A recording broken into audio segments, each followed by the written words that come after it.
Tell me, do you like pain? Do you like being hurt physically or emotionally?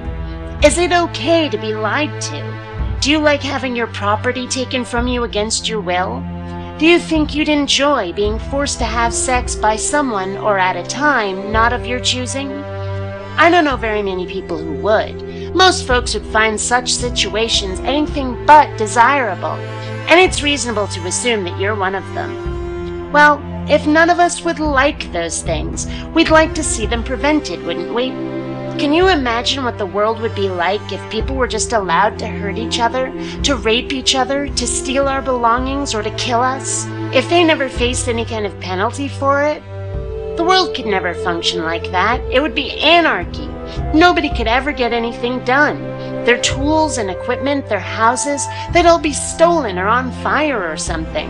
They'd always be looking over their shoulder for the guy who's trying to kill them. Or they'd be busy stealing from and killing everybody else. And good luck finding food.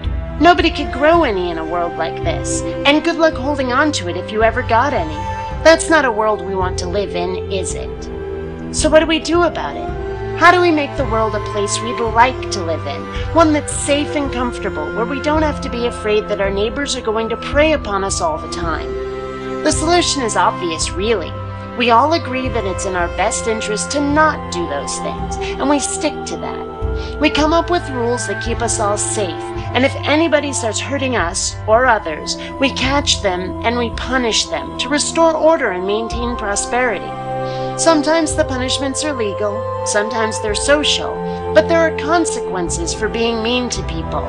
It's in our self-interest to follow these rules after all, and to have others follow them as well. Now let me ask you something. Do we need a God to have come up with these?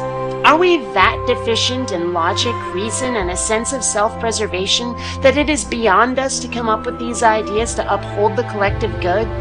One way to describe these rules of behavior we're expected to follow would be morality, something the religious often tell us we could not have without God.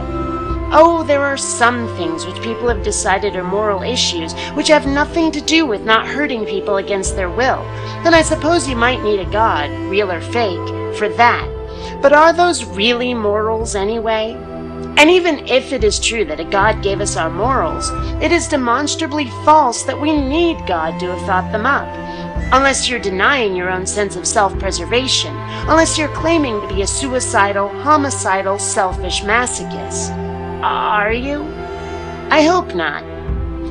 If it is impossible for you to see how it would be in everybody's self-interest to not go around murdering, stealing, and raping, God or no God, if you honestly don't see how it's to your benefit to play well with others, chances are good that you're watching this video from jail. You see, the system works, God or no God. Anybody who tells you that we cannot have morality without God clearly hasn't thought this through.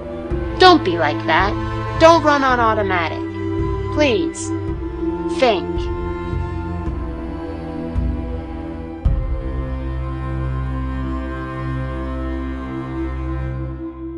Please take the time to rate this video. And hey, if you dig what I do, subscribe. You might also enjoy my webcomic, The Adventures of Kinneara Baxter. You'll find a link in the info bar. Droids don't pull people's arms out of their sockets when their videos aren't rated. Bionic dances are known to do that.